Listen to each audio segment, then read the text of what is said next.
नहमदुहु व नसल्ली अला रसूलिहिल करीम अम्मा बाद फ़अऊज़ु बिल्लाहि मिनश शैतानिर रजीम बिस्मिल्लाहिर रहमानिर रहीम रब्बि इश्रह ली सदरी व यस्सिर ली अमरी वहलुल उक़दतम मिन लिसानी यफ़क़हू क़ौली वजअल ली वज़ीरम मिन अहली आमीन या रब्बल आलमीन। तो आज का टॉपिक बड़ा इंटरेस्टिंग है, मज़ेदार है और बड़ा एज ओल्ड क्वेश्चन है। वो क्वेश्चन अगर हम मुख्तसरन कहें तो ये है कि भाई, अगर खुदा है तो मुआशरे में कोई भी ईविल क्यों है? या इसको इस तरह कहते हैं वो लोग कि बेसिकली, यानी कि इस्लाम के आने से भी पहले ये बात पेश की गई थी, ग्रीक्स की तरफ से पेश की गई थी। तो वो कहते थे, अच्छा, ग्रीक्स वैसे गॉड्स में बिलीव करते थे, लेकिन वो चूंकि फ्री थिंकर्स थे तो उन्होंने उसमें हर किस्म के लोग आते थे। तो उनमें कुछ ऐसे हजरात भी थे जो कहते थे नहीं भाई, एग्जिस्ट नहीं करता, क्योंकि जो गॉड की सिफात उन्होंने समझी थी, उनमें एक ये था कि वो ओमनी प्रेजेंट है, हर जगह मौजूद है। वो ओमनी पोटेंट है, यानी कि उसके पास हर चीज़ की पोटेंसी है, ताकत है, वो कुछ भी कर सकता है। और वो ओमनी बेनेवलेंट भी है, यानी कि वो ऑल गुड है। ठीक है जी, तीन चीज़ें हो गई कि वो god is all good, god is all hearing और all everywhere, and god is all controlling. वो कहते हैं कि अगर ये ऐसा है तो फिर ईविल क्यों एग्जिस्ट करता है? क्योंकि ईविल से तो लगता है कि गॉड जो है वो ऑल गुड नहीं है। वो कहते हैं इन तीन में से एक सिर्फ का इनकार करना पड़ेगा आपको। ऐसा भी तो हो सकता है ना कि एक शख्स अच्छा हो और ताकतवर भी हो, लेकिन उसको पता ही ना हो कोई चीज़ हो रही है। कंपनी में ऐसा हो जाता है ना, भाई आपकी कंपनी का सीईओ होता है, बड़ा ताकतवर होता है, वो उस कंपनी का भला भी चाहता है, लेकिन उसको बाज़ औक़ात पता नहीं होता कंपनी में क्या हो रहा है। तो बहुत सी चीज़ें स्लिप हो जाती हैं। या फिर ये कि वो बाज़ औक़ात बादशाह सलामत होते थे पुराने ज़माने में, वो आंखों से देख भी रहे होते थे कुछ मसला चल रहा है, लेकिन क्योंकि पावर सारी की सारी उनके पास नहीं होती थी, तो उनको चुप रहना पड़ता था कुछ चीज़ों के अंदर। तो ओमनी पोटेंसी का इनकार करना पड़ता है। लेकिन अगर जिस तरह का खुदा हम जानते हैं कि वो ताकतवर भी है, वो जानता भी है, और वो अच्छा भी है, और वो गुडनेस भी है उसकी सारी की सारी, तो फिर उस ऐसे खुदा के होते हुए ईविल कैसे एग्जिस्ट करता है? ठीक है जी, समझिए आप लोग मेन आर्गुमेंट। तो पहले हम जरा एक चीज़ ये देख लेते हैं कि ईविल हम कहते किसको हैं। तो जनाब आप लोग ज़रा बताइए, आपके नज़दीक ईविल क्या है, या किस किस किस्म के ईविल हो सकते हैं? अच्छा, इस प्रॉब्लम को ना ईविल एंड सफरिंग, ये दो बातों में जरा जब एक्सप्लेन किया जाता है, तो ईविल एंड सफरिंग। तो ऑन द ऑनसेट क्या लगता है आपको, क्या क्या चीज़ें हो सकती हैं जी? ईविल क्या होता है? जुल्म। जुल्म। ठीक है। सेकुलर जुल्म कौन करता है? कोई भी किसी के ऊपर जो जुल्म करता है कोई वो इंसान ईविल। किसी के ऊपर जुल्म करता है। इंसान हो या ठीक कोई है। और चीज हो। अच्छा, ठीक है। अब इसको सेकुलर पर्सपेक्टिव से बात कर रहे हैं कि रिलीजियस कॉन्टेक्स्ट में? अभी तो सेकुलर पर्सपेक्टिव में बात कर लेते हैं। वो ब्रॉडर सेंस में देखें तो अपनी मर्जी चलाना, ठीक है। हम्म। चाहे वो मतलब अपने फायदे के लिए अपनी मर्जी चलाना, या फिर अ, बस अपनी मर्जी चलाना बगैर ये देखिए कि उसका without the concern for others, जी doing whatever you want. Whatever you want to. ठीक है। हुकूक पामाल करना दूसरों के। हकूक पामाल करना। कोई भी किसी दूसरे को कोई चीज़ ना खुआ दूसरे आप वही काम करें। ठीक है। तो देखें, जिस ईवल को आप लोगों ने डिस्क्राइब किया ना अभी यहाँ पे, इसको कहते हैं मॉरल ईवल। कि एक शख्स किसी दूसरे के हुकूक पामाल करता है, नागवार किसी को गुजारता है कोई चीज़, and so on so forth. तो जिस जिस ईवल को आपने डिस्क्राइब किया, ये कहलाता है मॉरल ईवल। अच्छा, इसमें यानी कि इसको कहते हैं कि ये वो ईवल है जो ह्यूमन चॉइसेस से निकलता है। कोई ना कोई ह्यूमन चॉइस ले रहा है ये वाली, कि मुझे ऐसा ऐसा करना है। कोई टायरेंट है, कोई डिक्टेटर है, कोई घर के मामलात में कोई जालिम आदमी है। दूसरी बात जो मतलब चीज़ें अल्लाह ताला ने पैदा की, सब लोग पे बच्चा मासूम पैदा हो गया जी, क्यों हो गया है? गुड। या फलानी जगह पे ये जल्जला आ गया, इतने लोग मर गए, वो लोग तो सारे नेक थे, या उनका कोई जुल्म नहीं सही। किया था वो। सही। तो अब ये पहली किस्म थी हमारे पास मॉरल। ठीक है। कत्ल, चोरी, डाका, जो सारी चीज़ें जो इंसान की चॉइसेस से अराइज हो रही हैं, ये मॉरल इवल्स हो गई। ठीक है। तो यस, ये एग्जिस्ट। क्यों एग्जिस्ट करती हैं हम इनकी बात पर बात करते हैं, लेकिन पहले हम जरा इवल की टाइप्स देख लें। ठीक है जी। आ, दूसरी चीज़ जो है, जिसको आप कह सकते हैं नेचुरल इवल। भाई जलजले आते हैं, बहुत सारे लोग मर जाते हैं एक साथ, तूफान और ये जितनी भी आफात कह लीजिए, तो हमें भी ऑन द, जैसे हम इनको देखते हैं हम उनको अच्छा नहीं समझते, हम समझते हैं भाई ये एक मुसीबत है, एक बुराई है जो आई है हमारे ऊपर। तो ये आपके ईविल का एक दूसरा टाइप हो गया। इसको ईविल एंड सफरिंग के दरमियान दरमियान में लगा लीजिए। अब इसको हम आउटराइट ईविल नहीं कहते, हम ये नहीं कहते कि ये फलाना तूफान जो है ये ईविल है, उसको हम गुड एंड ईविल की तकसीम में नहीं लेकर आते। लेकिन चूंकि नतीजे में इंसान सफ़र करता है, तो this is a more of a problem of suffering. अच्छा जी, इससे आगे चलिए। तो एक और ये होता है कि वो चीज़ें जो हमें फील होती हैं, भाई हम सब के वालिदैन अल्लाह ताला जिनके मौजूद हैं उनको ज़्यादा लंबी हयात दें इंशाल्लाह, सेहत के साथ। लेकिन हमें पता है कि हर इंसान ने गुजर जाना है दुनिया से, हमारे प्यारे होते हैं और हम उस तकलीफ से गुजरते हैं।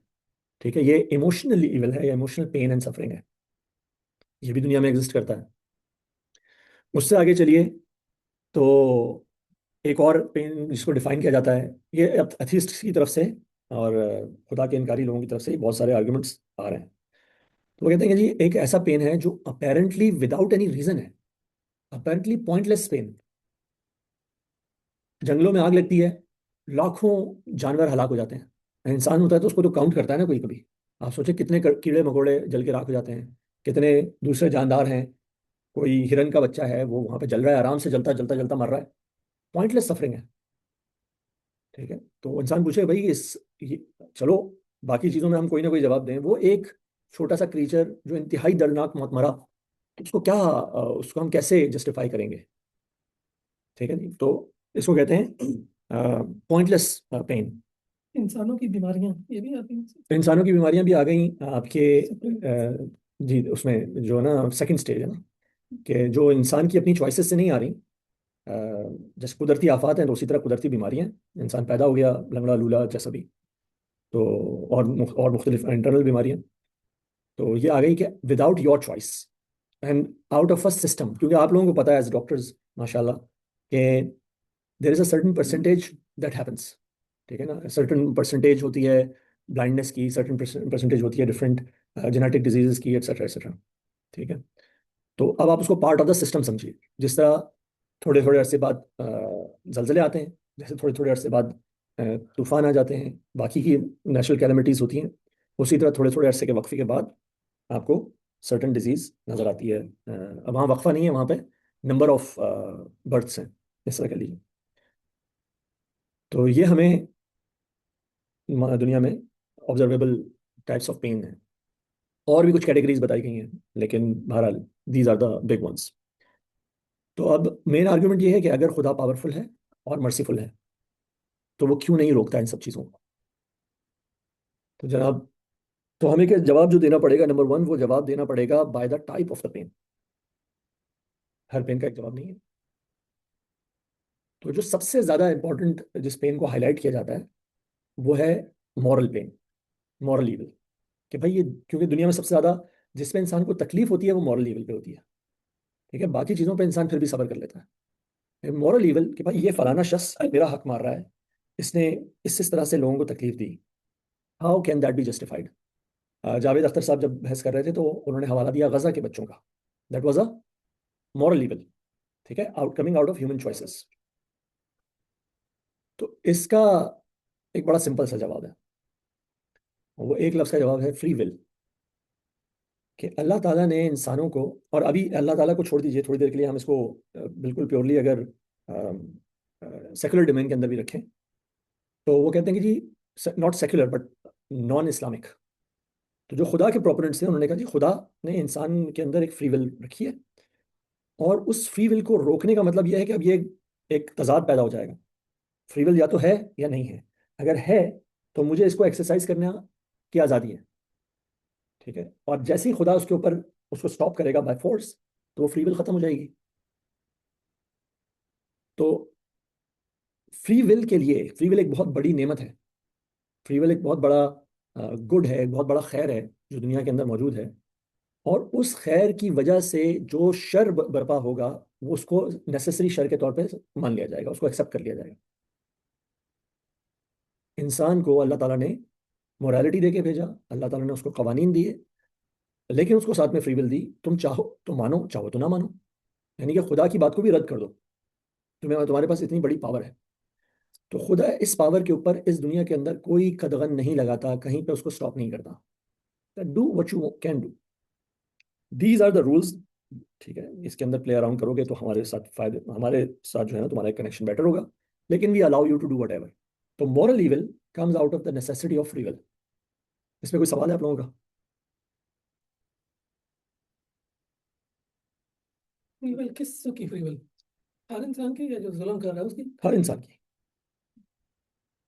हर इंसान। लेकिन आप देखें ना, अब पावर के साथ आपकी फ्री विल की एक्सरसाइज बढ़ जाती है।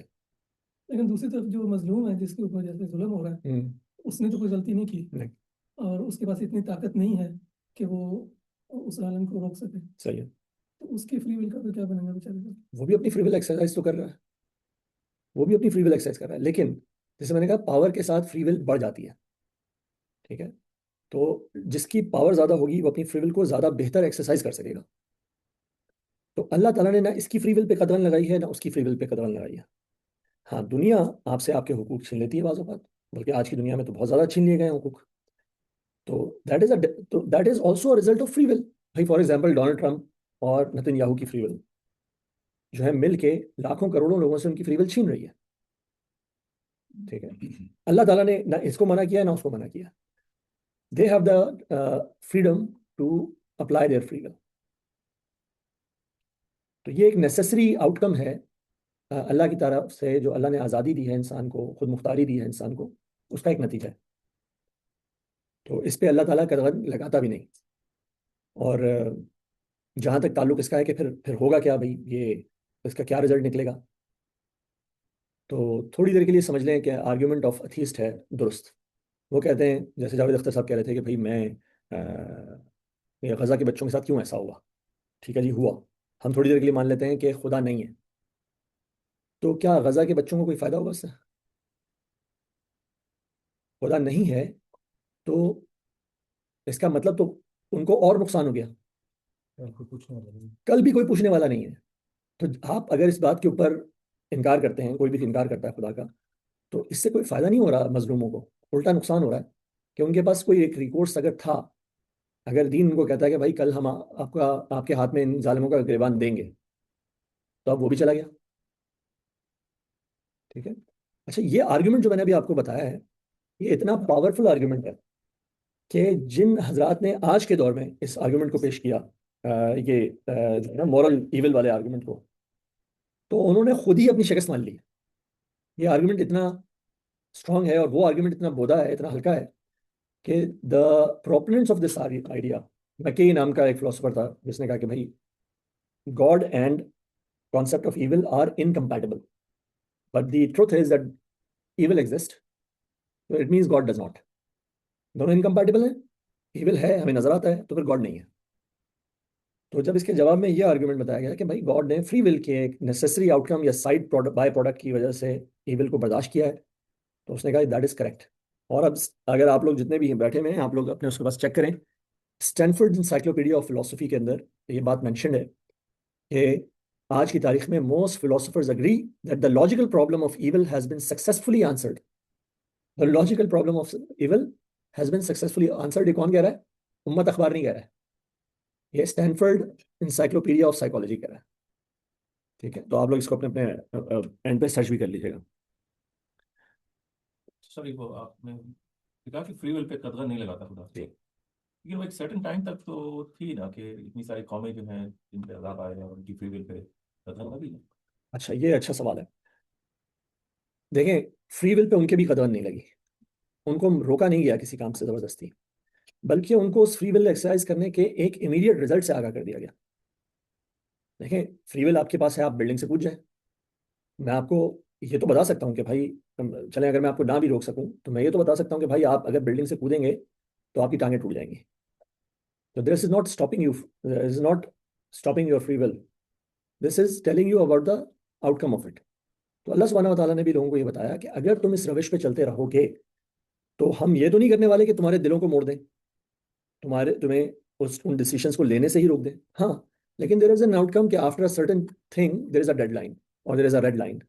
उसको क्रॉस करोगे तो हम तुम्हें दुनिया से हटा देंगे, बिकॉज वी वांट कि दुनिया में ये वाला शर जो है ये मिट जाए थोड़ी देर के लिए। ठीक है, so that is an outcome, that is not a कदवन।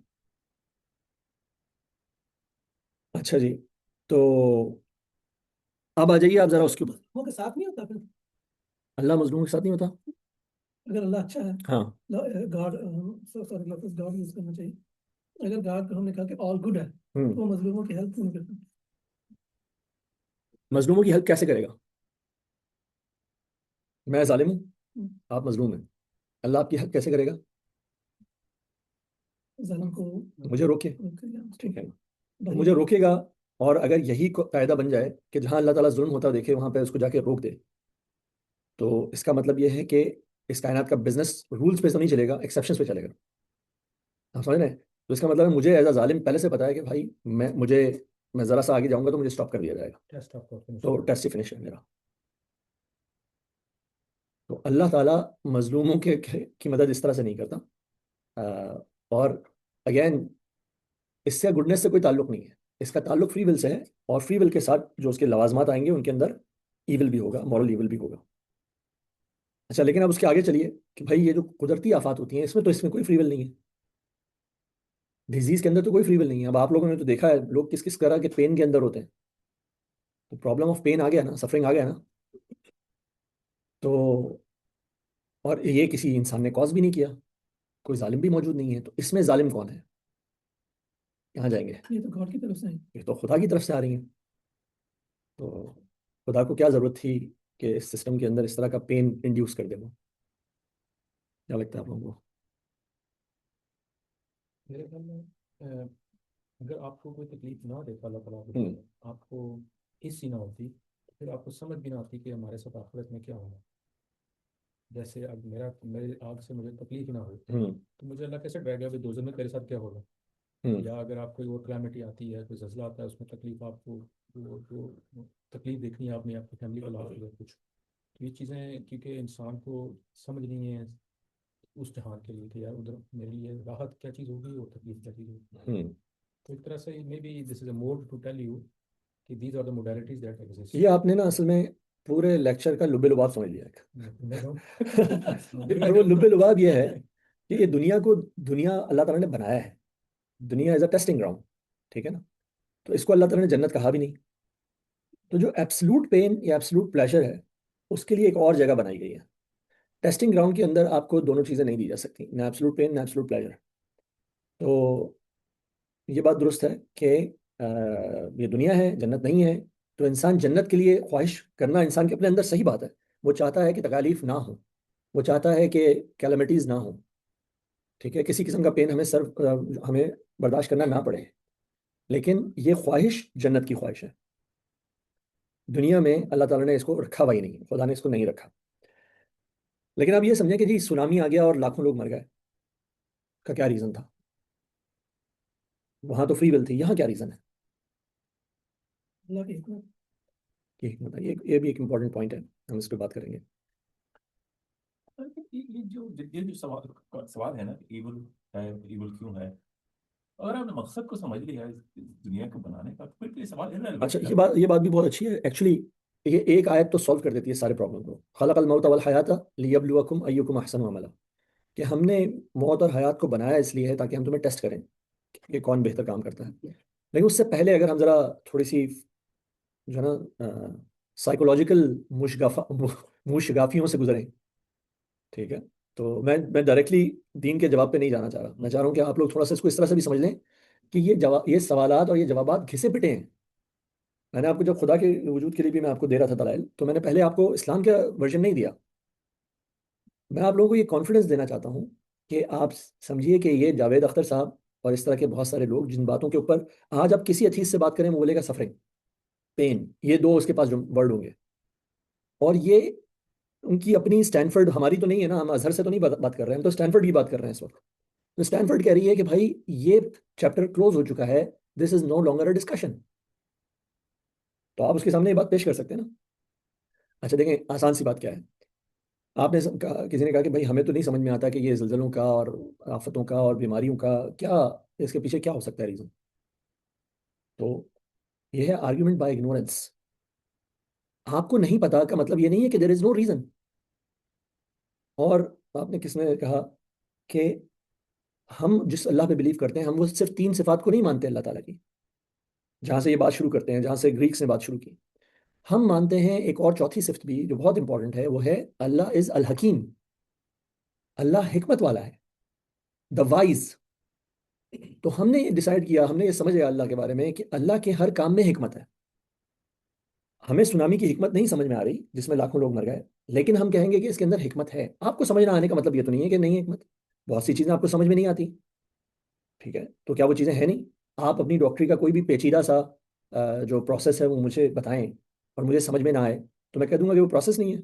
That will be arguing through stupidity. तो जब हम अल्लाह को मानते हैं तो हम उसको अल हकीम भी मानते हैं। तो वो जो तीन सिफात वाला प्रॉब्लम है ना, ओमनी पोटेंट, ओमनी प्रेजेंट और ओमनी बेनेवलेंट, तो हम कहते हैं चौथी चीज भी है, he is omni wise, he is all wisdom. So every decision that he takes is actually a wise decision. We may or may not understand it.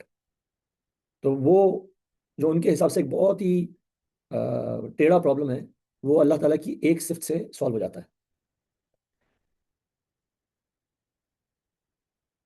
तो ये तो फिर बात उधर ही आ गई ना, जैसे होता है कि आप बिलीव कर लेते हैं ना, अंधा यकीन। ये तो यकीन आपने उसके ऊपर ईमान ले आए कि जी अल्लाह हकीम है, आपने कह दिया अल्लाह हकीम है, हमने मान लिया अल्लाह हकीम है, ये तो ईमान वाली बात हो गई ना।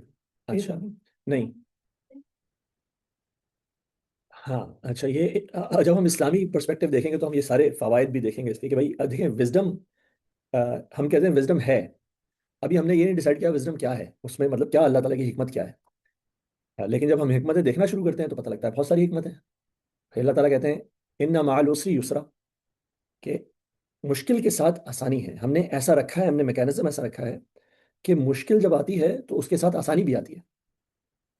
अल्लाह ताला कहते हैं हमने ये मैकेनिज्म रखा है लियब्लुवकुम अय्युकुम अहसनु अमला, हम तुम्हें टेस्ट कर सकें तुम में से अच्छा अमल कौन करता है। हमने हदीस सुनी हुई है कि एक मोमिन के पाँव में एक कांटा भी नहीं चुभता मगर ये कि उसके बदले में उसके गुनाह माफ किए जाते हैं। तो आपको सफरिंग का एक बहुत बेहतरीन बड़ा जामे जवाब दे दिया गया है कि सफरिंग क्यों एग्जिस्ट करती है। लेकिन ये तो उस बंदे के लिए ना जो ईमान रखता जी है। जी, इसलिए मैं अभी दीन के पर्सपेक्टिव पे नहीं आया था अभी तक, चूंकि सवाल आ गया तो इसलिए मैंने कहा कि वहाँ वाली बात हमने डिस्कस कर ली।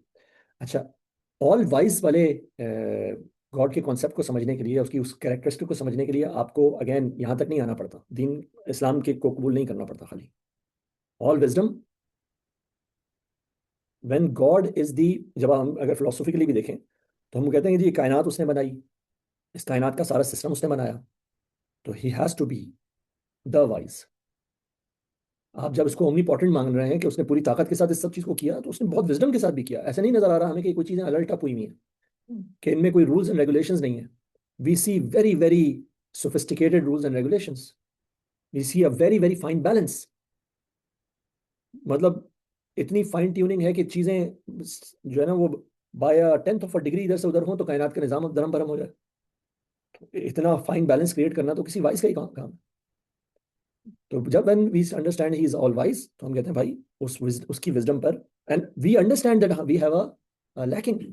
हम तो ऑल नोइंग और ऑल विजडम नहीं है। हम हमारे वेरी कॉमन ऑब्जर्वेशन है कि हम रोजाना की बुनियाद पे चीजों को गलत समझते हैं या नहीं समझ पाते।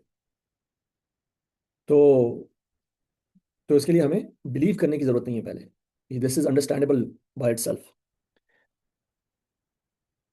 अच्छा, और ये जो है ना आपके नेचुरल कैलमिटीज, ये भी समझें, उधर एक फ्री विल थी जिसका नतीजा मॉरल इविल निकलता है। अल्लाह ताला ने जो सिस्टम बनाए हैं दुनिया के, ये सिस्टम बताते खुद, अब इनके अंदर भी अगर अल्लाह ताला इंटरवेंशन करके इनके इनके अंदर से चीजें निकालता रहे तो एक अलग बात है। देखें, टेक्टोनिक प्लेट्स हैं दुनिया के अंदर, वो मूव करती हैं तो जिलजिले आ जाते हैं। यही टेक्टोनिक प्लेट्स हैं जो अर्थ की ग्रेविटी को संभाले हुए हैं। यही टेक्टोनिक प्लेट्स हैं जिनकी वजह से सीजन आते जाते हैं, जिनकी वजह से जमीन का क्रस्ट ऊपर नीचे होता रहता है, जमीन जो है वो सांस लेती रहती है इस तरह से। There are benefits, and then within that system there are some apparent ऐसी चीजें हैं जो हमें लगती हैं बज़ाहिर बुरी, बज़ाहिर। अब हमारा एक लिमिटेड पर्सपेक्टिव है, हमने ये समझा कि जी हम ऑल वाइज नहीं है, अल्लाह सुब्हानहू व तआला या खुदा जो है वो ऑल वाइज है। तो ये सिस्टम्स जो हैं, इन सिस्टम्स के अंदर जैसे फ्री विल थी और फ्री विल के अगेंस्ट में आपके कुछ इविल आ जाता है, तो इन सिस्टम्स के अंदर भी कुछ एनामलीज हैं, ठीक है। ऐसा नहीं होता है आपके पास कि हर दफा सुनामी पे सुनामी ही आती रहे खाली, बल्कि ये सिस्टम में आती हैं एज अ वंस एंड कभी कभी, ठीक है। ये भी सिस्टम का हिस्सा है, ये सिस्टम से अलग नहीं है। जैसे मैंने आपको ना बर्थ डिफेक्ट्स जो हैं वो सिस्टम का हिस्सा है कि नहीं है। आप लोग बता देते ना कि कितनी कितनी परसेंटेज हमें ये बर्थ डिफेक्ट्स मिलेंगे। अच्छा, आपके सिस्टम का हिस्सा है आपके जो भी एंटीबॉडीज हैं, ठीक है। लेकिन एंटीबॉडीज कभी कभी आपके अपने ऊपर हमला कर देती हैं, ठीक है, in a certain situation. That is again part of the system and it has to be that way, कि आपने एक सिस्टम बनाया हुआ है। अब या तो अल्लाह ताला उसके अंदर इंटरवीन करता रहे ऑल द टाइम, ठीक है, तो फिर हर चीज़ अच्छी हो, सिर्फ उसके जो पॉजिटिव इफेक्ट्स हैं वो मिलते रहें और नेगेटिव ना मिलें। तो अब इसका मतलब ये है कि कायनात के रूल्स को प्रिडिक्ट नहीं कर सकेंगे आप। आपकी जो अपनी रिस्पॉन्सिबिलिटी है, देखिए ये आग जला रही है अभी, ये आग मुझे हर सूरत में जलाएगी। तो इससे क्या होगा, मेरे अंदर मुझे पता है भाई आग के पास मुझे खुद नहीं जाना, अपने बच्चे को नहीं जाने देना। I am becoming responsible for that. मैं कहीं बुलंदी से कूदूंगा तो मुझे पता है कि gravity will act on me, ये रूल है। तो मैं ऐसी बेवकूफ़ाना हरकत नहीं करूंगा जिसकी वजह से मुझे ये इफेक्ट आए। अगर अल्लाह ताला इन सिस्टम्स के अंदर से हर बुराई को निकालता जाता, भाई नहीं ये मैं करने नहीं दूंगा, अच्छे काम कर लो इसकी वजह से, तो इसका मतलब है कांस्टेंट इंटरवेंशन। कांस्टेंट इंटरवेंशन एक ऐसी बात है, ये जैसे एक इन्विजिलेटर हो जो आप जैसी कुछ गलत लिखने लगे वो बोले रुक जाओ, नहीं नहीं ये गलत है। तो ये इन्विजिलेटर तो फिर कुछ नहीं कर रहा, ये तो एग्जाम नहीं ले रहा। Right? लेकिन इसमें एक सवाल पे निकलता है। जी हम कहते हैं जी कि गॉड जो है वो ऑल वाइज है, उसके पास सारी तरफ तो ऑल नोइंग है। जी, तो इसका मतलब जो उसने फिर तख्लीक की है उसमें फॉल्ट है। उसमें टेस्ट है। ये जरूर उसने तख्लीक ऐसे की है कि उस आपने कहा कि चीज़ों के अंदर, सिस्टम के अंदर खराबियां हैं। खराबियां नहीं है, उस सिस्टम का पार्ट है, वो सिस्टम का पार्ट है। नहीं तो अल्लाह ताला ऐसे भी तो बना सकता था ना कि ज़लज़ला कभी ना आए। बिल्कुल बना सकता था, बिल्कुल बना अल्लाह सकता सबको मोमेंट बना सकता था ना अल्लाह। था। देखिए ना वही बात है कि ये चीज़ पार्ट ऑफ द सिस्टम है, सो दैट आपके पास जो ह्यूमन बीइंग है वो चीज़ों को कांस्टेंट नहीं ले रहा 100%, ठीक है। उस चीज़ में भी उसको एक टेस्ट नजर, जिस चीज़ को भी आप कांस्टेंट करेंगे, आप कहें जी आज से बच्चे जो है ना उनको तकलीफ होना बंद हो जाए, इसका मतलब यह है कि अब बच्चों के जरिए आपको भी टेस्ट नहीं किया जा सकता। टेस्ट खत्म हो जाता है जैसे ही आप किसी भी चीज़ को में से उसका कोई भी कंप्लीटली शर वाला मादा निकाल देते हैं। आप कहते हैं कि भाई उसके अंदर बेसिकली एक ही टेंडेंसी होगी, goodness. There will be no tendency in it for anything that I don't like. वैसे तो इससे ऊपर भी जाके एक और प्रॉब्लम आता है, वो प्रॉब्लम ये आता है कि हम ईविल कहते हैं किसको है, ठीक है। वो एक बिल्कुल अलग डिस्कशन हो जाएगी और बड़े जरा इसमें ये कि जब कोई चीज़ बनाता है तो आपकी कोशिश ये होती है कि जी ये बेस्ट बने, इसमें कोई जी कमी ना आए। तो सिस्टम आप क्रिएट करते हैं, जैसे आपने कहा बीमारियों का या एंटीबॉडीज का। मेरी ख्वाहिश तो ये होगी कि ये सिस्टम इतना परफेक्ट हो कि जो एंटीबॉडीज हैं ये कभी भी अपने आप को ना खाएं। तो ये ऐसा क्यों नहीं बनाया क्योंकि अल्लाह आप ताला इसको इस तरह से समझ लीजिए कि एक परफेक्ट पेपर क्या होगा, एक परफेक्ट टेस्ट क्या होगा। मैं आपको एक ऐसा, मैं आपका टीचर हूँ, मुझे आपको एक टेस्ट देना है, what would be a perfect test. जो आप लेना चाहें वो तो ले सकते हैं। बताए ना आपके नजदीक।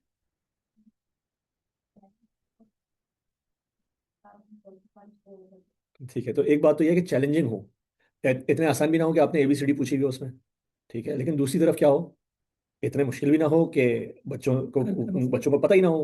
तो दोनों सूरतों में वो गलत हो जाएगा। तो अगर प्योर ईविल एग्जिस्ट करेगा तो भी गलत हो जाएगा, प्योर गुड एग्जिस्ट करेगा तो इसका मतलब मैंने आपको गलती की गुंजाइश ही नहीं दी कोई। समझ रहे हैं आप। मैं सिस्टम मैं ही बना रहा हूँ, मैं ही पेपर बना रहा हूँ। लेकिन आप बोले यार ये इन्विजिलेटर बहुत बुरा है या ये अच्छा नहीं है, बिकॉज इसने पेपर अच्छा नहीं दिया। और वो अच्छा पेपर किस वजह से नहीं दिया, क्योंकि आपको वो पूरा पेपर नहीं आता, ठीक है। तो आप समझिए कि आप from perspective of a somebody who is taking the test, ठीक है, और इन्विजिलेटर देख रहा है उसको as somebody who is giving the test। तो अल्लाह ताला ने, खुदा ने ये टेस्ट को ऐसा नहीं बनाया कि आप सारे के सारे कर लें वरना टेस्ट खत्म हो जाता, सारे के सारे पास हो जाए। होता है ना कभी क्लास में वो सारे बच्चों के ए आ गए, तो फिर इन्विजिलेटर परेशान होता है क्योंकि आपको बेल कर्व बनाना होता है, यूनिवर्सिटी पकड़ लेती है आपको कि आपने क्या किया। और सिमिलरली अगर सारे फेल हो जाए तो भी पकड़ा जाता है। तो हम इस दुनिया में देखते हैं कि ऐसा नहीं है, अल्लाह ताला ने एक फेयर टेस्ट बना के दिया हुआ है हमें। अच्छा, तो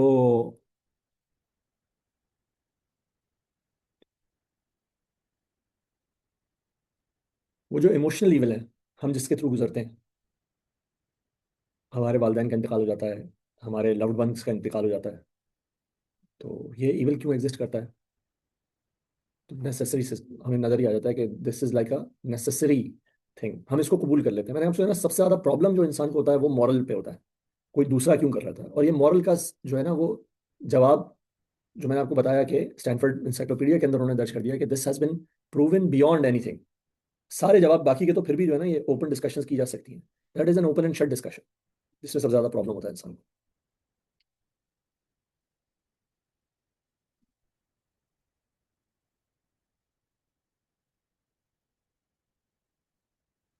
अच्छा जी, तो अब इसको अगर जरा आप इसकी सेकुलर पॉइंट ऑफ व्यू से देखें ना, तो एक हो गया आपका फ्री विल का डिफेंस, जिसका कहना है भाई कि ये जो एविल है ये आता है फ्री एजेंट्स के जरिए से, जो फ्री विल को एक्सरसाइज कर रहे होते हैं उनकी वजह से सिस्टम में एविल इंट्रोड्यूस हो जाता है। अल्लाह ताला एविल इंट्रोड्यूस करता नहीं है, लेकिन उसने फ्री विल देके रखी हुई है, तो वो इसलिए वहां पे एविल बन जाता है। अम, जो स्पिरिचुअल पॉइंट ऑफ व्यू है उससे लोग कहते हैं कि जो सफरिंग है, जैसे हमारी बहन ने भी बात की, इट डेवलप्स यू स्पिरिचुअली। सब के सब हम देखते हैं कि जो कनेक्शन आपका अल्लाह ताला से, खुदा से सफरिंग के दरमियान में बनता है वो कहीं और नहीं बनता।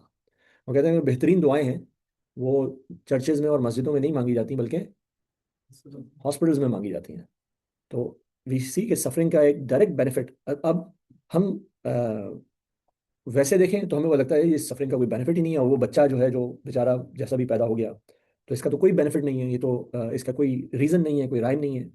But we see that it spiritually वो इंसानों को, और स्पिरिचुअलिटी में जो है वो एथीस्ट भी मानते हैं बहुत सारे, ठीक है ना, they tell you that I am not religious but I am spiritual.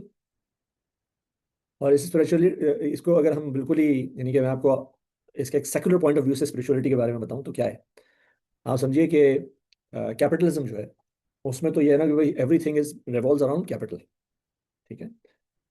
तो जब इसका उरूज हो गया तो इसका जो काउंटर नैरेटिव बना वो था सोशलिज्म और कम्युनिज्म, ठीक है। उसके अंदर उन्होंने क्या किया, उन्होंने इंसानों को बिल्कुल जानवरों की तरह ट्रीट किया। उन्होंने कहा भाई आप बेसिकली एक जानदार हैं, आपके साथ एक पेट है और आपकी ये दो तीन ज़रूरतें हैं, वी विल फिक्स दो ज़रूरत, हम आपकी वो नीड्स पूरी करेंगे और आप जो है बस हमारे लिए काम करेंगे, ठीक है। ये समझ लें कि आप इन नटशेल कम्युनिज्म आपके लिए आ गया। तो खुद कैपिटलिस्ट सोसाइटियों ने इसके खिलाफ एहतजाज किया था। आपको पता है कैपिटलिज्म और कम्युनिज्म के अंदर तो ईंट कुत्ते का बैर है, तो वो क्यों है? क्यों? उन्होंने कहा नहीं भाई इंसान के अंदर कुछ और भी है भाई, ऐसे नहीं कर लो। हम कह रहे थे कि नहीं है, स्पिरिट नहीं है या नहीं है, लेकिन तुम लोग तो भाई ज्यादा ही एक्सट्रीम पे ले गए उसको। तो सब एक जैसे कपड़े पहनो, सब एक जैसा खाना खाओ, सब एक जैसे ये राशन अपने लेकर एक जैसे घरों के अंदर रह लो। नहीं नहीं नहीं, ये नहीं हो सकता। There is something called spiritual being inside of us as well, जिसको हमें कुछ न, अब उन्होंने योगा के जरिए और मुख्तलिफ किस्म के एक्सरसाइजेस के जरिए से उस स्पिरिचुअलिज्म की तरफ जाना शुरू किया, कोई चैंट्स के जरिए से, किसी और तरीके से, लेकिन स्पिरिचुअलिज्म को माना, ठीक है। और जिन्होंने नहीं माना, यानी कि ये दो कौमें अगर आप समझ लीजिए, चाइनीज और रशियंस, तो उनको हम जरा वियर्ड तस्वुर करते हैं कि नहीं करते?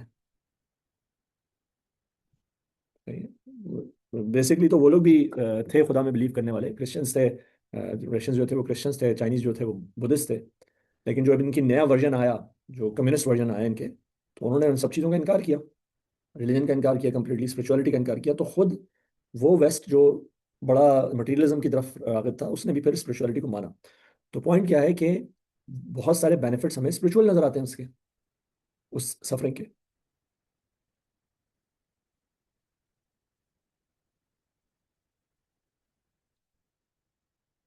और जहाँ पे वो कहते हैं कि भाई इसका हमें कोई मतलब नजर नहीं आ रहा, इसकी हमें कोई तुक नहीं समझ में आ रही कि ये सफरिंग कैसे है, क्यों है। तो उसका जवाब जो फिलोसफी देती है, उसको उसका एक टर्म जो यूज होती है वो है स्केप्टिकल थीइज्म, ठीक है। अ, वो कहते हैं कि भाई आप गॉड माइंड से नहीं सोचते, आपको गॉड के रीजंस नहीं पता। ऐसा तो हुआ नहीं कि आपने सारे रीजंस ढूंढ लिए हों और आपने कहा हमें इसका कोई रीजन नहीं मिला। आपने सारे, क्या आप कोई बंदा ये क्लेम कर सकता है कि मैंने सारे रीजन ढूंढ लिए? नहीं कर सकता। तो आपको मानना पड़ेगा कि भाई मैं, मुझे सारे रीजंस पता नहीं, सो आई कैन नॉट से कि चूंकि मुझे नहीं पता इसलिए कोई राइम एंड रीजन है ही नहीं इसका। अच्छा, अब हम थोड़ा सा देखते हैं कि हमारा दीन हमें इन सारे उसके बारे में क्या कहता है। इसमें एक सवाल जी भी आपने कहा कि जैसे सफरिंग जो है वो आपको स्पिरिचुअलिटी की तरफ या अलग तरफ लेके जाती है। जी। अब ये तो सही है कि अगर फर्स्ट डे मुझे कोई सफरिंग आती है तो मेरा अल्लाह ताला से कनेक्शन होगा। लेकिन एक दूसरा जो, जैसे बच्चा, हम कह रहे हैं कि एक बच्चा जो है वो माजूर पैदा होता है, तो उसको तो अभी पता भी नहीं है उसके अल्लाह से कैसे बेहतर अच्छा, बनेगा कनेक्शन। हाँ देखें, ये अच्छा सवाल है कि भाई बच्चा जो है बेचारा माजूर है, और मे भी ऐसी बीमारी भी है कि वो बचपन में मर जाएगा, या नहीं मरेगा तो हो सकता है पूरी जिंदगी सफर करता रहे, हो सकता है मेंटली उसका इंटेलेक्चुअल लेवल इतना ना ही हो। मेंटली ग्रो ही ना करे, तो आप उसको कभी उस लेवल पे देखेंगे नहीं कि जो स्पिरिचुअल लेवल पे जाके ग्रो करेगा। तो उसका क्या कसूर है? तो देखिए, अब हम अगर इस्लाम के पर्सपेक्टिव में बात करें, तो अल्लाह ताला कहता है कि यानी कि अल्लाह ताला जो है ना, वो जो हदीस में आता है कि अल्लाह ताला अपने बंदों से 70 माओं से ज़्यादा प्यार करता है। ठीक।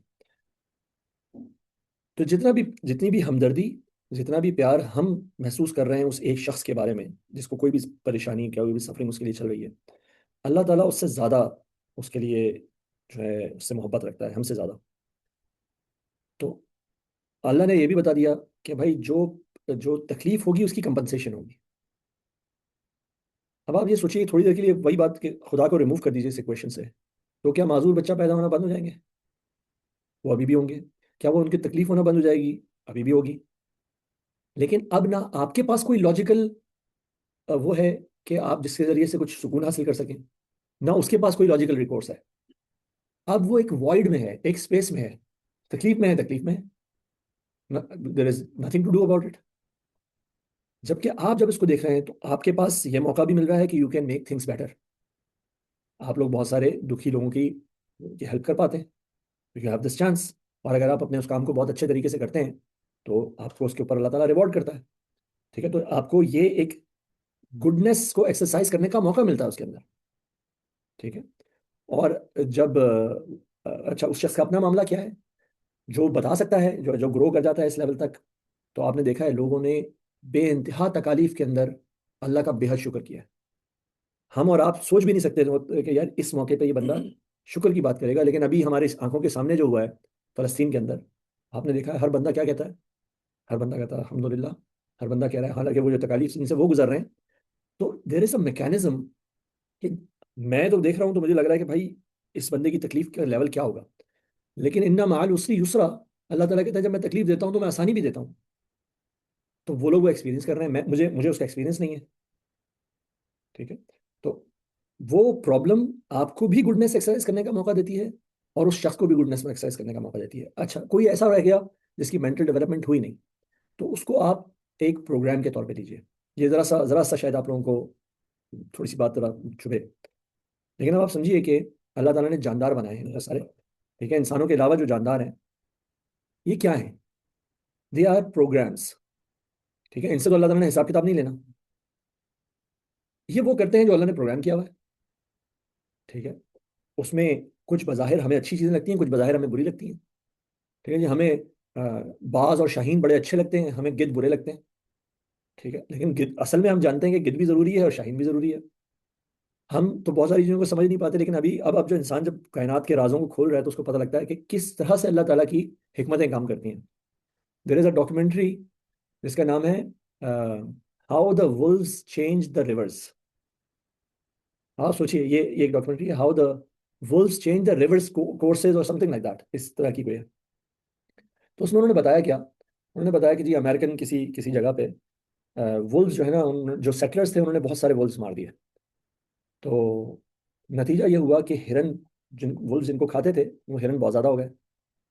उन हिरनों ने जो दरिया के किनारे पे जो दरख्त हैं उनको चढ़ना शुरू कर दिया। वो दरख्त मर गए। वो मर गए तो उनके नीचे की मिट्टी लूज हो गई। मिट्टी लूज हो गई तो दरिया ने अपना कोर्स चेंज कर दिया।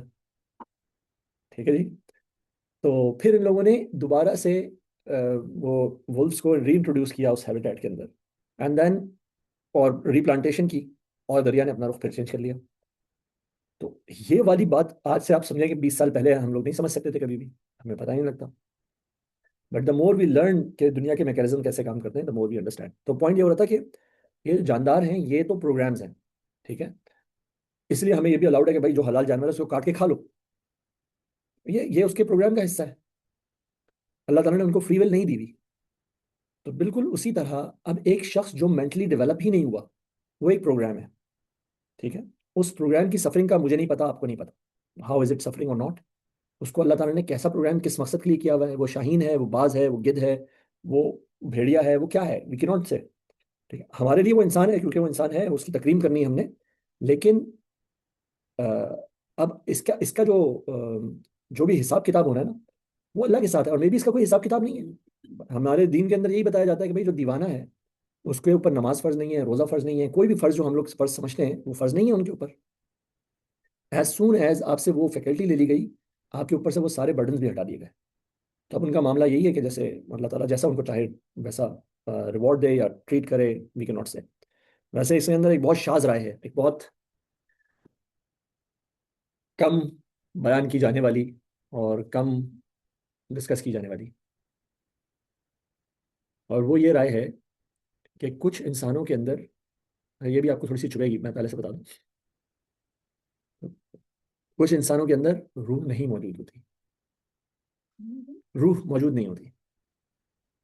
ठीक है, ये शाज राय है, बहुत कम हमारे थिंकर्स की है।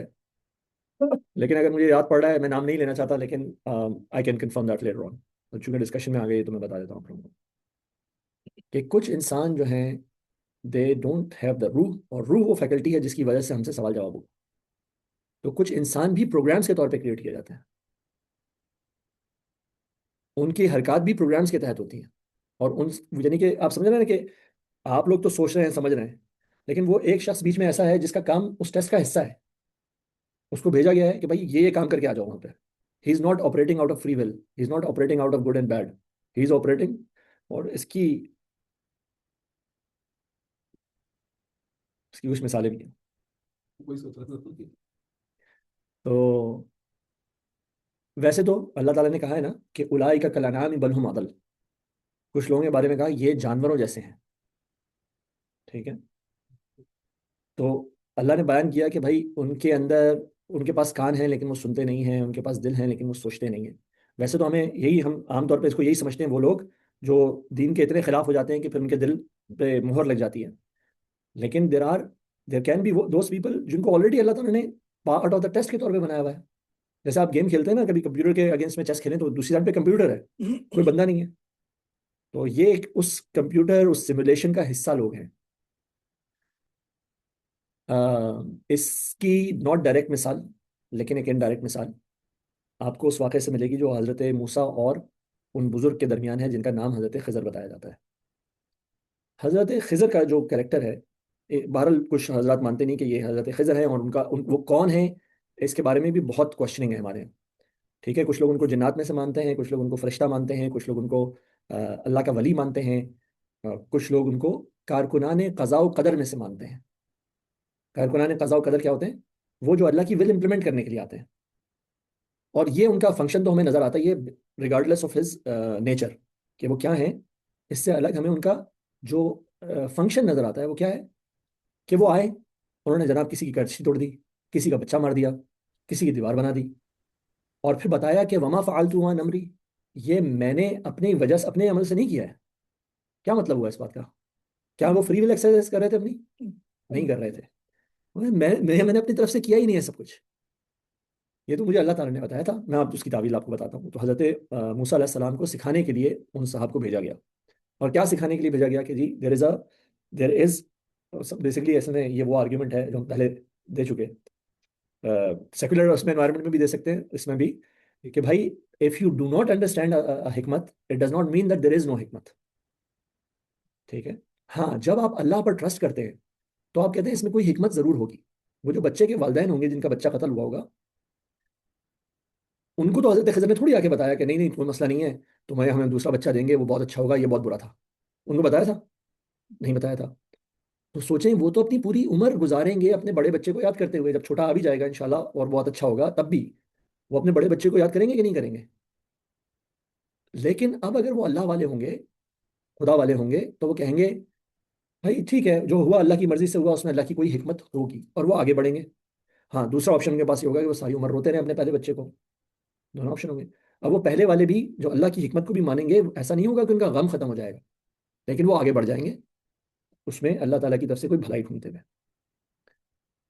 तो हिकमत नहीं होगी, हिकमत नजर नहीं आएगी तो हिकमत नहीं होगी, ये दैट इज नॉट ट्रू।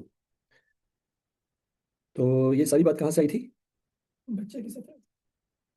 बच्चे के रेफरेंस से। और मैंने आपको कहा कि there can be human beings around that have no soul. ठीक है, अब वो भी हो सकते हैं जो हमें कुछ करते हुए नजर आ रहे हैं। ठीक है, आप समझ सकते हैं भाई कि एक आदमी है, ये कुछ कर रहा है, ठीक है, गुड बैड इविल सब कुछ भी। तो हो सकता है ये आदमी जो है, ये आदमी की उस डेफिनेशन पे ना पूरा उतरता हो जिसको हम आदमी समझते हैं, the person with a free will and a soul. There can be people around us. ठीक है। आजकल जो है ना, एक बड़ी वो कहते हैं मेन कैरेक्टर सिंड्रोम, सुना है आप लोगों ने इसका? तो कुछ लोगों का ये ख्याल होता है कि ये असल में ये भी फिलोसफी के बहुत डीप उसमें से आया हुआ है। आपने ये जुमला सुना है कभी कि I think therefore I am? Doctor हजरात ने आप लोग और ही काम कर रहे थे उस वक्त। तो ऑनलाइन जो हमारे साथ है उनमें से किसी ने ये सुना है, I think therefore I am? वो भी सारे डॉक्टर। वो भी सारे डॉक्टर्स हैं, और हमारी खवातीन भी सारी डॉक्टर्स हैं माशाल्लाह। तो चलें, कोई बात नहीं है। तो ये एक बड़ा मशहूर जुमला है, बल्कि इसके ऊपर चलें खैर। तो ये पता है, ये जो फिलोसोफर था, ये कैसे इस तक पहुंचा?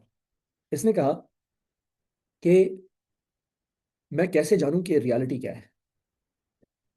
भाई मैं आप लोगों से मिल रहा हूँ, तो it could be in my head. आपको पता है ना, वो स्किज़ोफ्रेनिया है, उसमें इंसान लोगों से मिल रहे होते हैं, लेकिन वो लोग मौजूद नहीं होते।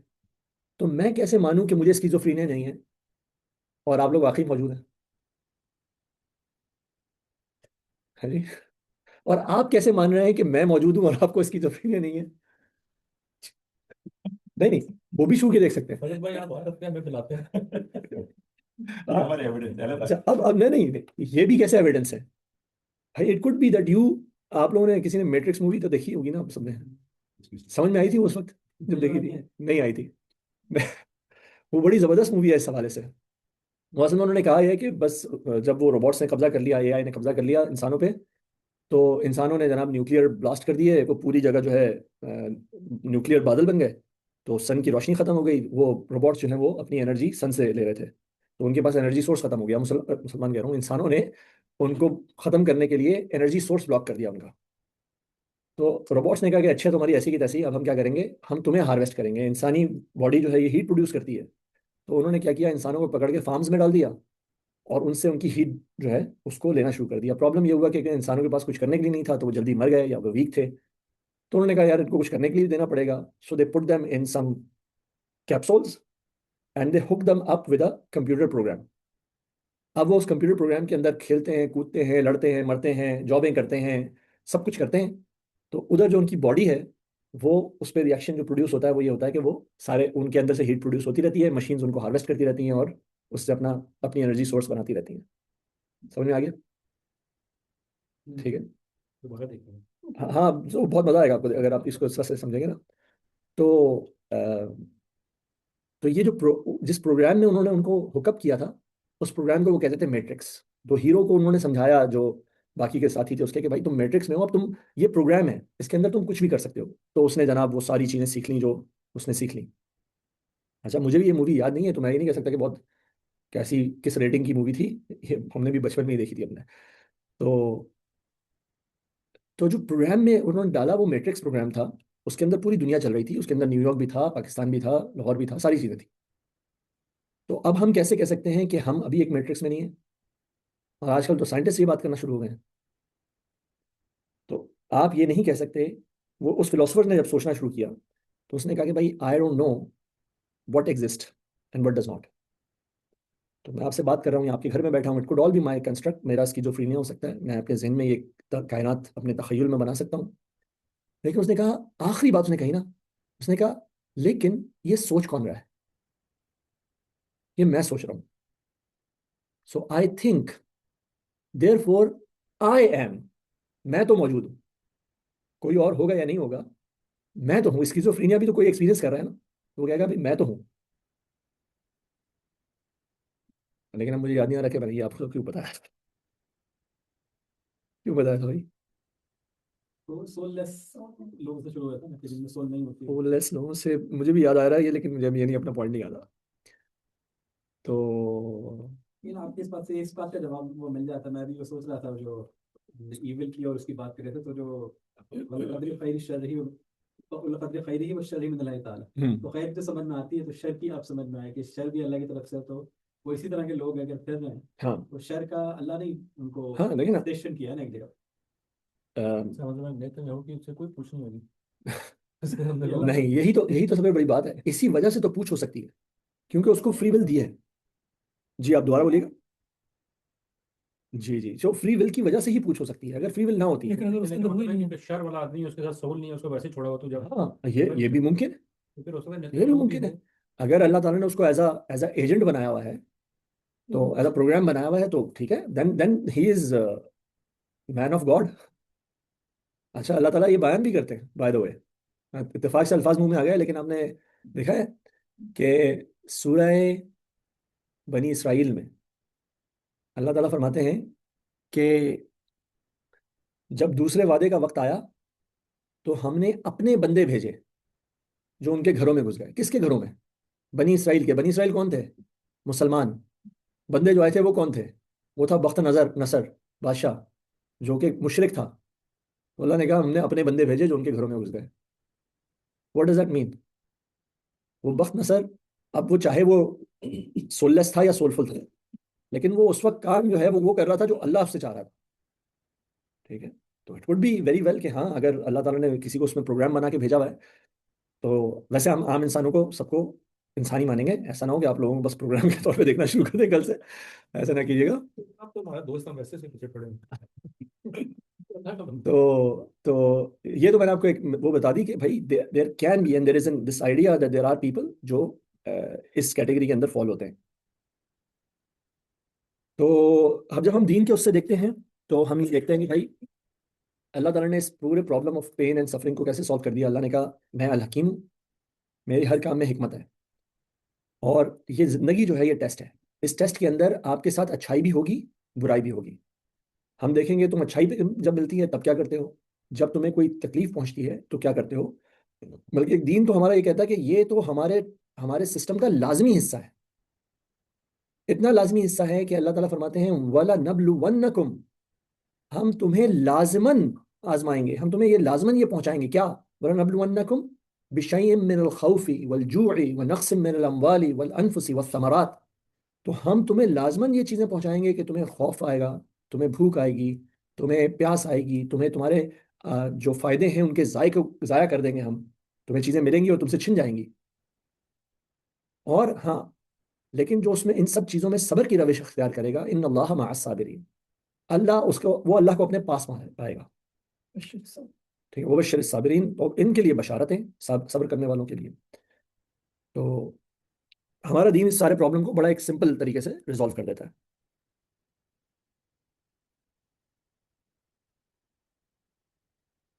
ये जो डिफरेंट किस्म के प्रॉब्लम्स हमें कायनात के अंदर नजर आते हैं, चाहे वो मॉरल हों, चाहे किसी और किस्म के हों, तो अल्लाह ताला कहते हैं कि ये फ्री विल का नतीजा है। अल्लाह ताला कहते हैं कि ज़हरल फसादु फिल बर्रि वल बहरी बिमा कसबत ऐदिन नास, कि ज़मीन में और समंदरों में फसाद जो बर्पा हो गया, तो उसमें वो मामला है कि वो उन लोगों का हाथ है जो उन्होंने अपने हाथ से कमाया है। ठीक है, तो अल्लाह कह रहे हैं ये फ्री विल एक्सरसाइज कर रहे हैं, हमने करने दिया इनको, एंड दैट्स वाई तुम देखते हो कि फसाद है। ठीक है, हमने तो इंसान को अहसन तकवीम पे बना के भेजा था, लेकिन वी डोंट इंटरफेयर विद इनका अपना इख्तियार। और अगर हम इख्तियार के साथ छेड़छाड़ करेंगे तो फिर तो वो राइट खत्म हो जाएगा ना कि मैं सवाल कर सकूं। फिर वो सवाल आ जाएगा जो लोग कहते हैं कि भाई मैंने ये बुरा काम किया तो क्या मैं अच्छा कर सकता था, या ये मेरी तकदीर में लिखा हुआ था। ठीक है, अब हम यहाँ से तकदीर वाले मसले में चले जाएंगे, अभी हम नहीं इसको डिस्कस करेंगे। We will talk about it, क्योंकि हम वो अपनी उसमें लाइन में आ रहे हैं ना। हमने कहा जी आमन तो बिल्लाही, तो हमने आज मुकम्मल कर रहे हैं इंशाल्लाह। फिर हम मलाइका पे नहीं भी जाएंगे पहले, तो आखरत, रिसालत, ये दोनों कॉन्सेप्ट्स भी हमने करने हैं। फिर वल क़द्रि खैरिही व शर्रिही, ये भी हमने इसको डिस्कस करना है इंशाल्लाह।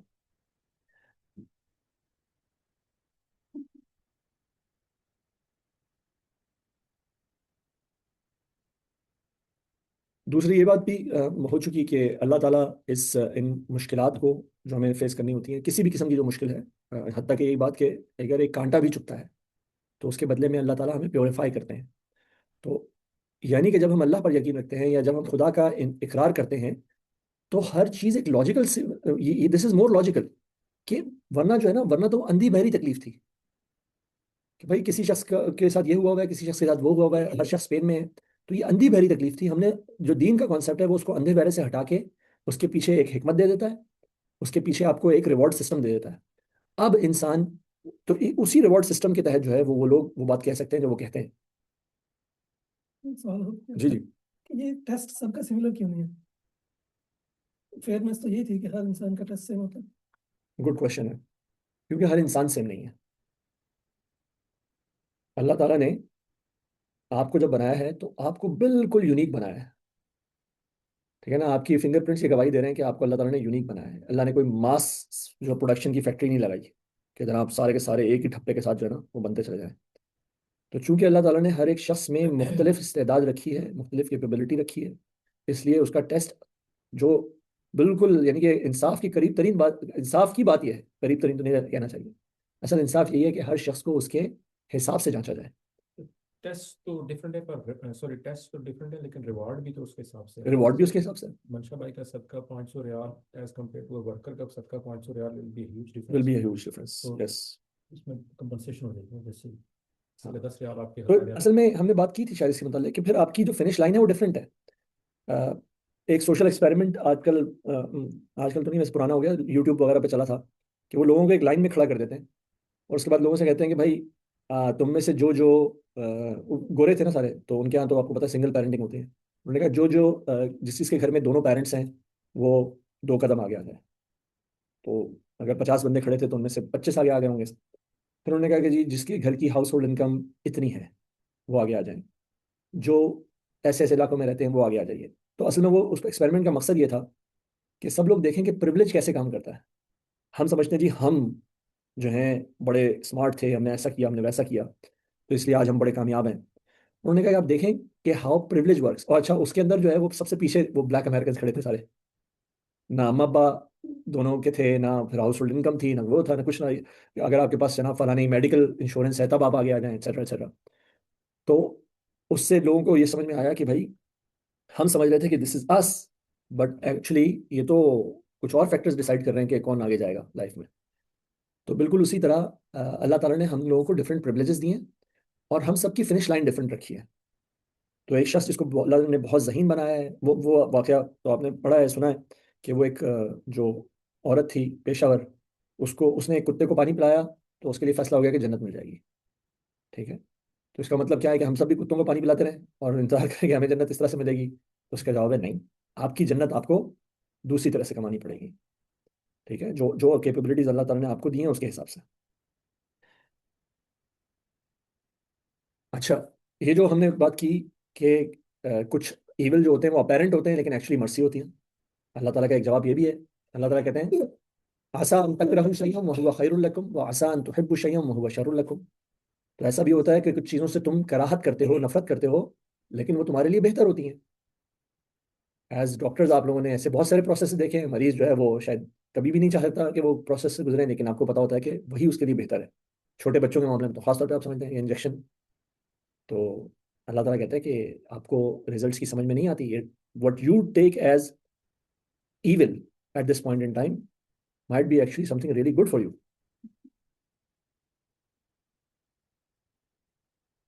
और मॉरल इविल के ऊपर एक और जवाब अल्लाह ताला की तरफ से ये है कि अल्लाह ताला कहते हैं कि अल्लाह ताला अवेयर है।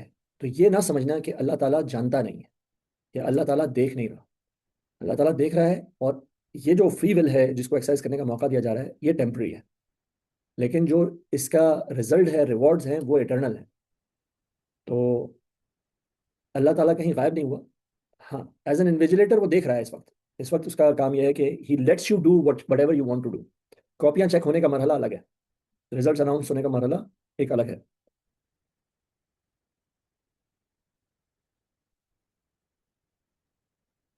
फिर ये हदीस आपने सुनी है कि अल्लाह के नबी सल्लल्लाहु अलैहि वसल्लम ने फरमाया कि अगर दुनिया अल्लाह के नज़दीक मच्छर के पर के बराबर होती तो वो इसमें से किसी काफिर को एक पानी का घूंट ना देता।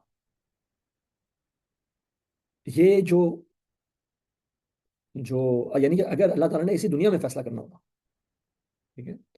तो फिर अभी जो हो रहा है ये सब अल्लाह ताला इसको ऑब्जर्व कर रहा है। He has this scheme, he is gonna be implementing his scheme का जो दूसरा पार्ट है वो आखिरत में। लेकिन अगर इस दुनिया हमें हमारे लिए हम अभी सबका सब 100% जो है वो दुनिया है। एक अथीस्ट जब सवाल कर रहा होता है तो वो 100% दुनिया के नुक्ता नज़र से कर रहा है, उसको यही नजर आ रही है, वो इसी को रियलिटी समझ रहा है। और हमें ये वाज़ेह किया जा रहा है कि नहीं, this is not the reality. जो रियलिटी के मुकाबले में ये एक मच्छर के पर के बराबर भी नहीं है जो तुम देख रहे हो। तो आपको पता है कि बहुत से लोग जो तकलीफ में रहे वो क़यामत के अंदर इस बात की ख्वाहिश करेंगे कि हम ज़्यादा तकलीफ में क्यों ना रहे, ताकि हमारे रहते जो बाकी जो रह गया है हमारे लिए जो भी गुनाह या मुश्किलात, वो भी अल्लाह ताला दूर कर देता है इसके ज़रिए से हमारे लिए। तो we are looking at it from a very temporary position, from a very fleeting moment, जबकि अल्लाह ताला इसको देख रहा है एज अ बहुत बड़े प्लान का एक छोटा सा हिस्सा।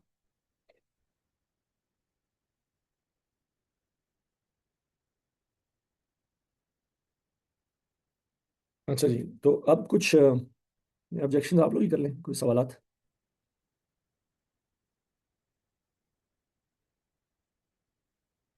जैसे आपने सवाल किया ना कि अल्लाह ने ऐसा सिस्टम क्यों नहीं बना दिया जिसके अंदर अच्छाई होती, कोई मसला होना नहीं, होता ही नहीं। तो एक तरफ तो अगर हम मॉरल डिलेमा की बात करें, मॉरल लीवल की बात करें, तो वो कॉन्ट्रडिक्शन बन जाती है फ्री विल के अगेंस्ट में, ठीक है। और अगर हम जो कुदरती आफात है उसके बारे में बात करें, तो वो अगेन अगर ये वाला सिस्टम ना हो रिवॉर्ड एंड पनिशमेंट का, तो हम उसको आफत कह सकते हैं। लेकिन अभी हमने जैसे डिस्कस किया और कुरान में भी और आपके प्योर दूसरे एंगल से भी, कि नॉट नोइंग अ हिकमा डज नॉट मीन दैट हिकमा डज नॉट एग्जिस्ट। अल्लाह ताला ने इस इंसानी रेस को चलाना है। अल्लाह ताला बताते हैं मेरा एक साल जो है वो तुम्हारे हिसाब से 1000 सालों का है, ठीक है। 1000 साल का भी है, 50,000 साल का भी है। एक्चुअली उलमा कहते हैं कि इसका मकसद होता है अनलिमिटेड, बहुत ज़्यादा तादाद। तो वो जो बहुत उस पूरी स्कीम ऑफ थिंग्स में जिस जिस पॉइंट को आप देख रहे हैं वो एक बहुत छोटा मोमेंट है, और जो लार्जर स्कीम ऑफ थिंग्स में वो अल्लाह की नज़र में है, हमारी नज़र में नहीं है। जैसे बहुत दफ़ा ऐसा हुआ है कौमों की ज़िंदगी में, किसी चीज़ को उन्होंने नेगेटिव समझा, बाद में पता लगा वो उस कौम की ज़िंदगी के लिए बड़ी पॉजिटिव चीज़ थी, आगे चल के पता लगा। किसी ने बहुत पॉजिटिव समझा और आगे चल के वो बहुत नेगेटिव चीज़ निकली। तो ये एक है कि हमारा पर्सपेक्टिव लिमिटेड है, जबकि अल्लाह ताला का पर्सपेक्टिव जो है वो। तो इसमें एक बात हो, अब जैसे अल्लाह ताला कुरान पाक में फरमाता है कि इंसान के बारे में कि अहसन तकवीम में पैदा किया जी कि बेस्ट से, लेकिन इसके बावजूद जो कंजेनिटल डिजीजेज हैं बच्चों के अंदर जो पैदा हुए, तो फिर अहसन तकवीम हुआ या ना हुआ? नहीं, वो क्रिएशन की अल्लाह ताला बात कर रहा है एज ए ह्यूमन बीइंग। आपको यानी कि जानवर की तरह पैदा नहीं किया, क्योंकि उनमें चीज़ें नहीं है। जैसे आपको खड़े हैं, आप दो पाँव पे चल रहे हैं, आप चार पे चल रहे होते हैं, आपको कैसा लगता है? इस तरह की इसकी बात की, वो तो और चीज़ें। अहसन तक नहीं, देखें इसको आप लिमिट नहीं कर सकते कि किस डायरेक्शन में अहसन तकवीम है। इंसान की फॉर्म, इंसान की शक्ल सूरत, इंसान का इंटरनल स्ट्रक्चर, ये सब अहसन तकवीम पे है। यानी कि आप वो देखें कि जो अल्लाह ने इंसान के अंदर चीज़ डाली, वो अल्लाह ताला ने देखें बॉडी बनाई हमारी उसी तरह से जैसे एक जानवर की बॉडी है, ठीक है। वही है हमारा, आप सबको तो पता है, वही सारी इंटरनल ऑर्गन सारे के सारी वही चीज़ें मौजूद हैं हमारे अंदर। लेकिन फिर अल्लाह ताला ने हमारे अंदर डाली व नफ़ख्तु फ़ीही मिन रूही, मैं अपनी तरफ से रूह में से फूंक दूं इसमें से।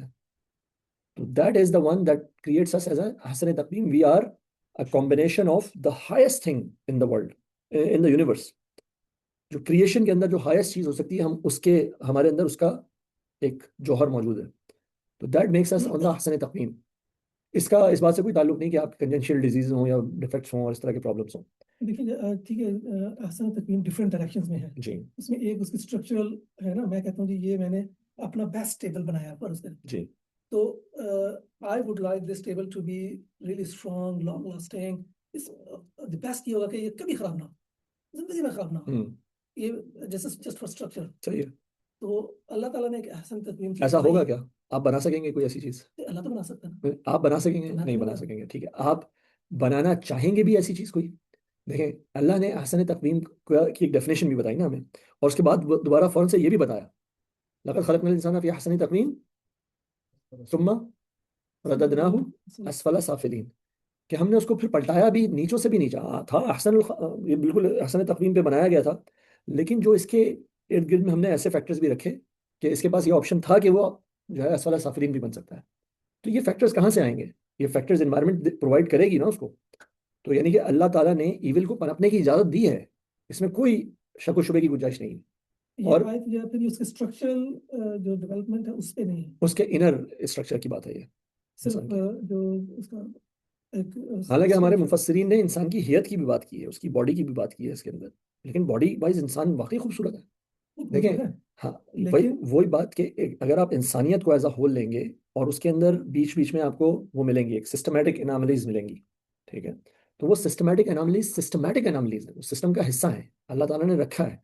अल्लाह ताला कहता है तो कि जिसमें अनोमली हो वो एहसन तो ना हो, एहसन इज अ सुपरलेटिव डिग्री। नहीं, ये आप नहीं बता सकते ना। देखें, वो एनामली एक बॉडीली एनामली है ना, ठीक है, हम सबके अंदर डिफरेंस है, माशाल्लाह ये 6.25 फीट के हैं, हम सब डिफरेंट हैं।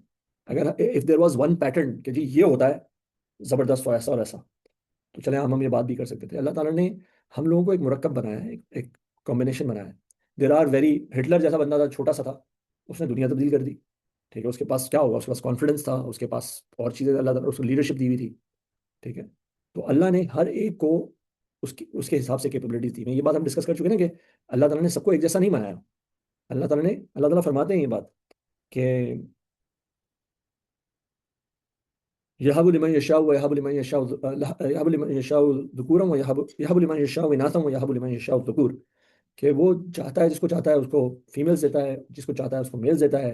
और युज़व्विजुहुम ज़ुकरानन व इनासा, या किसी को मिला जुला के कुछ दे देता है। इसको इसको जो है वो थर्ड जेंडर के तौर पे भी इस्तेमाल किया जाता है, और कुछ और भी बातें इसमें इसके मुतालिक कही जाती हैं। तो वयजअलु मन यशाउ अकीमा, जिसको चाहता है उसको बूढ़ा कर देता है, जिसको उसको उतनी उम्र देता है। तो अल्लाह ताला ने ये डिफरेंस रखा है इंसानों के अंदर, कि हम डिफरेंट चीज़ों से जांचेंगे उन सबको, और उनके अंदर ये अलग अलग कैपेबिलिटीज, अलग अलग इस्तेदादें दी हैं सबको। तो ऐसा कोई नहीं था कि हम कहेंगे ये एक सांचा था, ये है अच्छाई का सांचा, इसके अलावा जो है वो बुराई के सांचे हैं। देखिए जैसे, सॉरी मैं जस्ट अंडरस्टैंडिंग के लिए जी बात करूँ, जैसा जेनेटिकल डिफेक्ट्स आते हैं बच्चों जी को, तो ये अगर अहसन तकवीन थी, स्ट्रक्चरली मैं बात करूँ, रूल तो अलग बात है, तो इट मींस के this is getting some defect in it, it's not perfect. अच्छा, आप इसको दूसरी तरफ से देखें। आप कह रहे हैं जेनेटिक, ये आया बच्चा पैदा हुआ एक डिफेक्ट के साथ, ठीक है, इसका तो कोई कसूर भी नहीं था, तो इसका मतलब ये है कि अगर इसमें कुछ खराबी आनी थी तो किसी कसूर की वजह से आनी चाहिए थी। यस, ये बात यही बन रही है ना भाई, कसूर होता तो हम मान भी लेते। अभी तो कसूर ही नहीं है, इसलिए हम नहीं मान रहे, हमें अच्छा नहीं लग रहा। तो इसका मतलब ये है कि आप रिवॉर्ड को दुनिया में तलब कर रहे हैं। आप कह रहे हैं टेस्ट मत लो, रिवॉर्ड पहले लो। उसका टेस्ट तो अभी शुरू पैदा होकर शुरू हो गया। उसका भी शुरू हो गया, उसके जरिए से माँ बाप का भी शुरू हो गया। राइट नाउ जब तक ये बच्चा बालिग नहीं होता, that kid is an artifact, that kid is an extension of the parents. तो उसके जरिए से पेरेंट्स का टेस्ट हो रहा है। अगर ये बड़ा होता है, अल्लाह ताला उसको ज़िंदगी देता है, तो उसका टेस्ट भी शुरू हो जाएगा। और अगर अल्लाह ताला उसको उससे पहले ले लेता है, तो उसका टेस्ट कभी बिगिन ही नहीं हुआ। वो he was a test for the others. वो अल्फाज अच्छे नहीं है, आर्टिफैक्ट जो है वो बेजान चीज़ होती है, लेकिन आप समझें कि जब तक शऊर नहीं आया तब तक वो जो है वो he'd be used as a test for the others।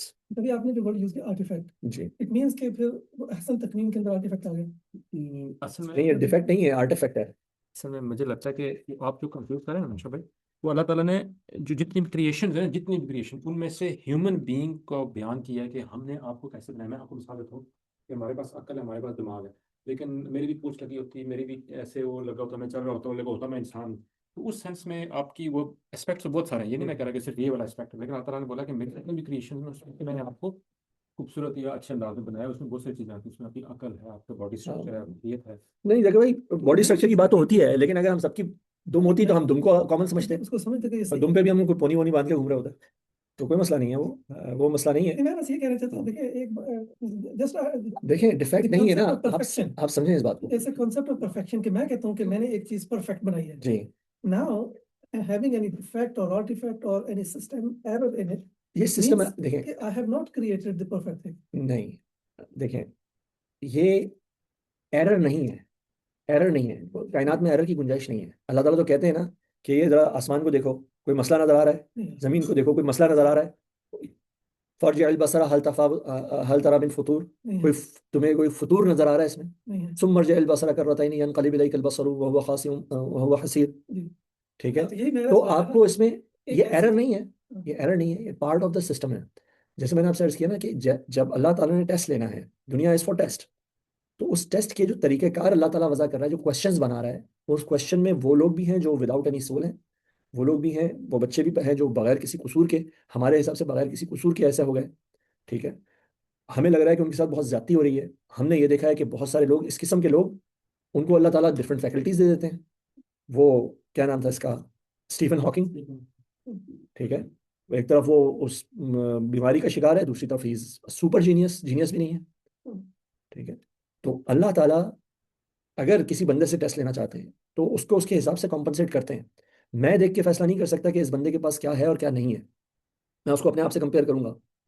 तो he could be a lot farther than me, बहुत आगे हो सकता है मुझसे, और मैं उसको जज कर रहा हूँ अपने पैमाने के ऊपर, ठीक है।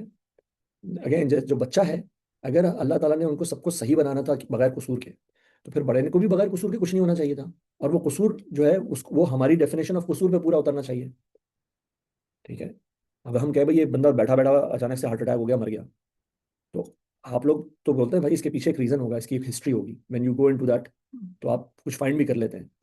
तो मेरे जैसे बंदे के लिए वो होगा, यार चंगे भले थे जी, कल मेरे साथ बैठ के हलवा खाया था, हाँ, आज गुजर गए, तो वो मेरी लाइल्मी है ना, इसका मतलब ये नहीं है।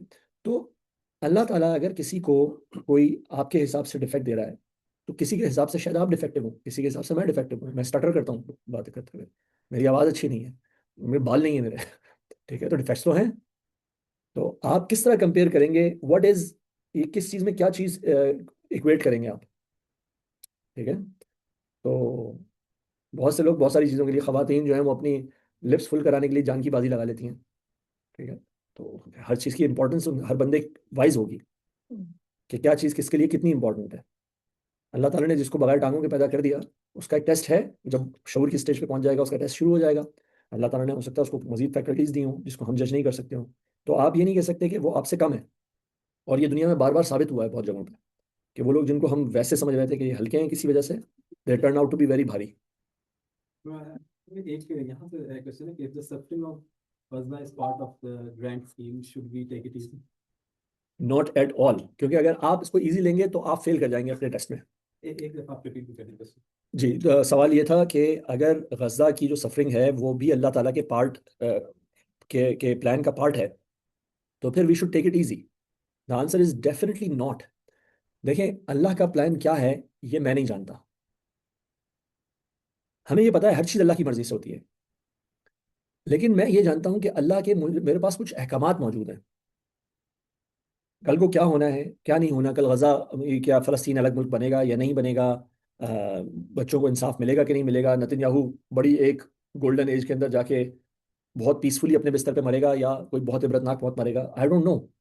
लेकिन मुझे अल्लाह ताला की तरफ से एक हुक्म मिला हुआ है कि शुहदा शुहदा अल्लाह ही, तुम अल्लाह के शहीद बन जाओ, और कूनू कव्वामीन बिल क़िस्त, और तुम अदल के किस्त के अलमबरदार बन के खड़े हो जाओ।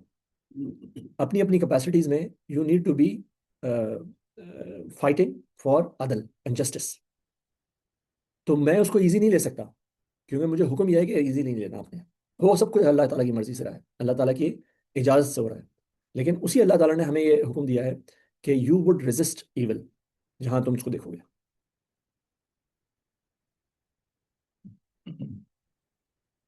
अच्छा, अब आज इत्तेफाकी बात ये हुई है कि मैं अपना लैपटॉप का चार्जर लाना भूल गया हूँ। टाइम हमारा, अच्छा, अब किसी भी लम्हे जो है ना वो मेरा कंप्यूटर ऑफ हो जाएगा, अब उसने मुझे आखिरी एक वार्निंग क्वेश्चन दी है। नमित में है कि regarding Asana Technique, a common example from real life, when good software is built, programmers don't just write the happy part. They deliberately include error handling and diagnostic mechanism. अच्छा, तो ये तो comment है, ये क्वेश्चन है नहीं, comment मैंने किया उसके हक में। जी, ये Asana रिटन Technique, कमेंट है ये आप किसमें आ रहा है? जी, मैं दोबारा पढ़ देता हूँ। अगर मुझे भी इस कंसेप्ट की समझ नहीं आ सकी या मैं सवाल अपना शायद सही तरीके से नहीं पेश कर सका। वो मैं ग्रैंड डिजाइन की बात हो रही है ना कि मिर्ज़ा हक भाई ने कहा है कि रिगार्डिंग अहसन तक़वीम, a common example for from real life is when good software is built, programmers don't just write the happy path, they deliberately include the error handling and diagnostic mechanism in this one. Because they cannot say हाँ, this is a perfect software then. They can say yes, I have made it and this नहीं is how it नहीं, is. तो वो तो ये कह रहे हैं ना कि देखें, वो आपको ये भी बता देते हैं कि ये प्रोग्राम क्या नहीं करेगा। एक प्रोग्राम का एक मकसद होता है,